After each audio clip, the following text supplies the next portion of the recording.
আসসালামু আলাইকুম। আজকে আমার রাজকন্যার হচ্ছে খুশির দিন, কারণ রাজকন্যার বাবা হচ্ছে রাজকন্যার রুমটা আজকে সাজিয়ে গুছিয়ে দিয়েছে, তার জন্য ফার্নিচার নিয়ে এসেছে। সেই সাথে আমি বাসা সবার জন্য মজাদার হালিমটা কীভাবে রান্না করলাম সেটা সম্পূর্ণ রেসিপিটাও আজকে ভিডিওতে শেয়ার করব।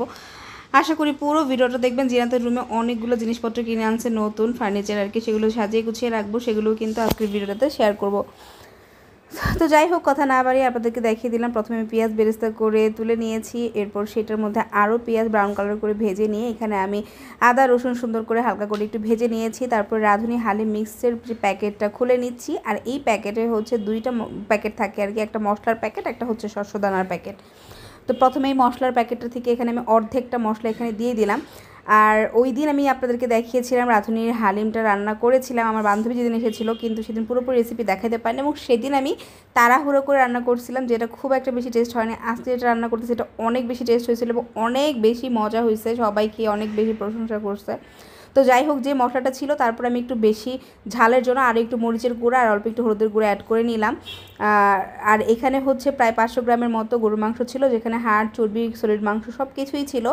তো সব কিছু মিক্সড মাংস এরকম একদম ছোটো ছোটো করে কেটে নিয়ে রান্না করলে হালিমটা বেশ মজা হয়। আর একদম আপনারা চেষ্টা করবেন হালিমটা একদম ফ্রেশ মাংস দিয়ে রান্না করার জন্য, এতে করে টেস্টটা অনেক গুণ বেড়ে যায়। তো তারপর ঢাকনা দিয়ে ঢেকে রেখে মাংসটাকে কিন্তু বেশ সময় ধরে কষিয়ে সুন্দর করে নরম করে সেদ্ধ করে নিতে হবে, মানে কষিয়ে রান্না করার আগে মানে রান্না করবে এমনভাবে যাতে মাংসটা একদম সফট হয়ে যায় আর কি।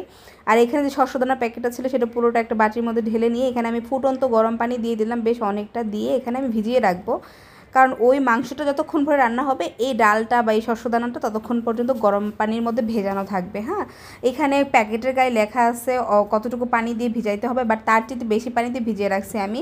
হ্যাঁ, কারণ ততটুকু পানি দিয়ে ভিজিয়ে রাখলে ওইটা ফুলে ডাবল ডাবল হয়ে সমান হয়ে যায়। তো এই জন্য হচ্ছে একটু বেশি করে ফুটন্ত গরম পানি দিয়ে এটাকে আমি ভিজিয়ে রাখছি। আর এদিকে দেখেন, আমার অনেকক্ষণ মাংসটা কষে নেওয়ার পর মাংসটা বেশ সুন্দর সফটভাবে হয়ে গেছে, একদম নরম হয়ে গেছে। অনেকক্ষণ সময় নিয়ে কিন্তু মাংসটা কষাই নিছি।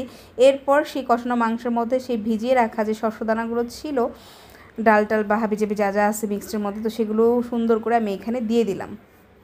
তো দিয়ে এখন যেটা করবো, মাংসটা অলরেডি রান্নার শেষ, এখন হচ্ছে এই হালিমটা আমি আস্তে আস্তে মিডিয়াম টু লো আছে রান্না করব। প্রথম আমি 15 মিনিট মিডিয়াম আছে সুন্দর করে রান্না করে নিব। এরপর বাকি আরও 40 মিনিট একেবারে লো আঁচে চুলায় বসায় রাখবো। এতে করে আস্তে আস্তে ডালটা খুব সুন্দরভাবে সেদ্ধ হবে এবং এটার টেস্টটা বাড়বে। আর ডালটা যত ভালোভাবে সেদ্ধ হবে, ঘন হবে, ততই এটা খেতে ভালো লাগবে।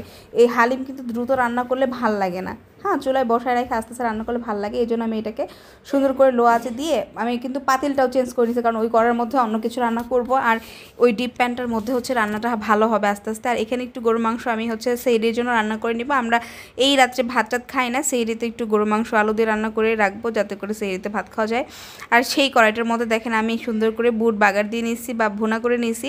এর আমার হাজব্যান্ড হচ্ছে পেঁয়াজ খেতে অনেক বেশি পছন্দ করে, মানে বুটের মধ্যে একটু বেশি পেঁয়াজ খেতে পছন্দ করে, অন্য কিছুর মধ্যে না। তো এই জন্য লাস্টের দিকে এই পেঁয়াজগুলো একটু এরকম কাঁচা কাঁচা থাকলে তার বেশি ভালো লাগে। তো এই জন্য আমি একটু বড় বড় করে গোল গোল করে কেটে কাঁচা কাঁচা করে রেখে আমি হচ্ছে পেঁয়াজটা সুন্দর করে উপর দিয়ে এটাকে হচ্ছে মিশিয়ে নিচ্ছি। প্রায় অলমোস্ট শেষের দিকে একটু মানে যে পানিটা ছিল এটা টানা টানা হয়ে গেলেই আমি হচ্ছে এটাকে নামাই নিব। আর আর হচ্ছে আমি একটু ভাজা পোড়াও করব। আর এই যে দেখেন হালিমটা সুন্দরভাবে হচ্ছিল, তো ভাবলাম আরও অনেকটুকু সময় আছে, ভাজাভুজিগুলো শেষ করে নিই, তারপর আবার ইফতারে একদম চুলায় বসায় রাখবো, মাঝে মাঝে নেড়ে দিব, কারণ ইফতারে ভাজা পোড়া মুড়ি টুড়ি খাওয়ার পর হচ্ছে হালিমটা খাওয়া হবে।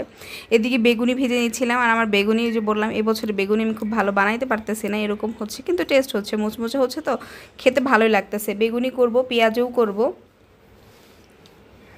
তো এখানে এই যে দেখেন মোটামুটি এগুলো টেবিলে রেডি করে নিয়েছিলাম। আর এই ভিডিওটুকু জিনাত করে নিয়েছিল, আমি বলছিলাম যে টেবিলে একটু ভিডিও করে নিয়ে আসো। বাঙ্গির মতো একটা ফল আছে না ওইটা, তারপর হচ্ছে আনারস, এখানে হচ্ছে খেজুর, একটু শরবত, তারপর হচ্ছে এখানে কিছু ফল ছিল, বড়াই ছিল, তারপর বেল ছিল। তো জিনাতে বাবা আসলে একটু ফল টল রেডি করা হয় টেবিলে, কারণ হচ্ছে সে ফল পছন্দ করে নিয়েও আসে, এই জন্য আসলে ফলটা মানে থাকে। আর নর্মালি বাচ্চা আসলে ফল এতটা পছন্দ করে না, খাইতেও চায় না, আর ওইভাবে আনাও হয় না, আমি আর ওইভাবে আনিও না। তো এই জন্য তখন আর ফল থাকে না, শসা টসা এগুলো কেটে নেওয়া হয়েছে। আর হচ্ছে এদিকে হচ্ছে মরিচ বের করে নিচ্ছিল, এখানে কিছু জাওহার কি জানি খুঁজতেছিল। এরপর হচ্ছে আমি হচ্ছে ধনেপাতার একটু বানাইলাম, মানে ওই যে বেগুনি যে গুলাটা ছিল ওখানে এরকম করে ধনেপাতা দিয়ে ধনেপাতার পাকোড়া বলতে পারেন। এটা না মুচমুচা হয়, খেতে ভাল লাগে। ওই ধনেপাতার ফ্লেভারটা মুড়ির সাথে মাখাই খাইতে বা এমনি কামড় দিয়ে খাইতেও কিন্তু মজা লাগে। তবে বেশ কয়েকটা পাতা এরকম করে কোট করে সুন্দর করে তেলের মধ্যে ভেজে নিয়েছিলাম।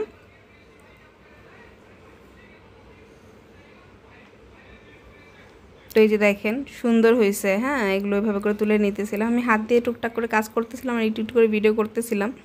আর এই যে দেখেন হালিম, এটা হচ্ছে ইফতারের পর হালিমটা অনেকক্ষণ সময় নিয়ে আরও জাল করছে। আর বাকি যে অর্ধেক মশলাটা ছিল, পুরো মশলা কিন্তু আমি মাংসের মধ্যে দিই নেই, বাকি যে অর্ধেক ছিল সেটা এখন দিয়ে নিলাম, লাস্টের দিকে এটা দিয়ে দিলে ভালো হয়।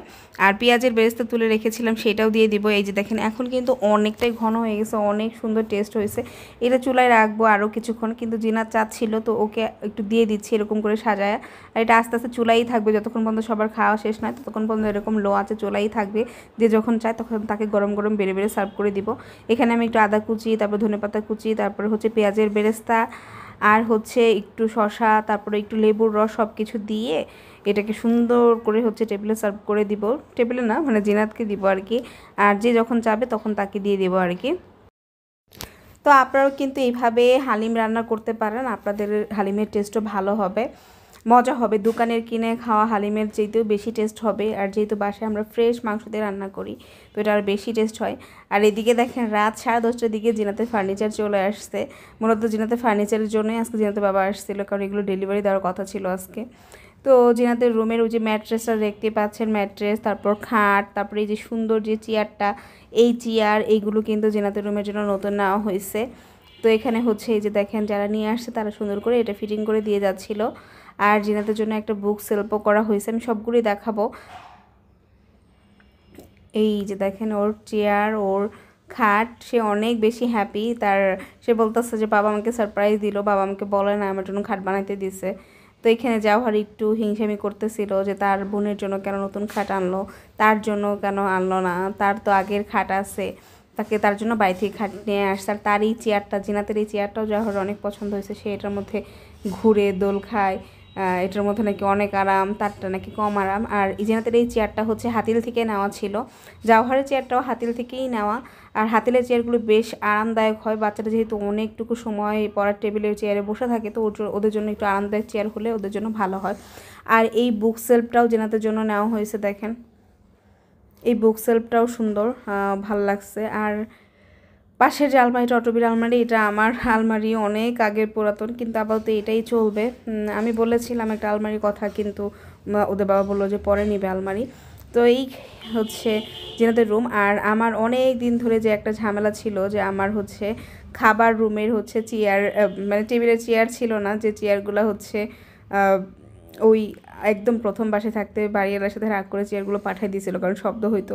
তো এইবার হচ্ছে সেই চেয়ারগুলো আবার নতুন করে বানায় নিয়ে আসছে, কিন্তু মাত্র 4টা চেয়ার নিয়ে আসছে বানায়। তবে টেবিলের লুকটা একদম চেঞ্জ হয়ে গেছে চেয়ারগুলো দেওয়ার পর, কারণ যেহেতু এতদিন প্লাস্টিকের চেয়ার আমাদের খাইতে হয়েছে, চেয়ার ছিল না। আজকে একদম ভাল লাগতেছে, এই জায়গাটা দেখতে সুন্দর লাগতেছে।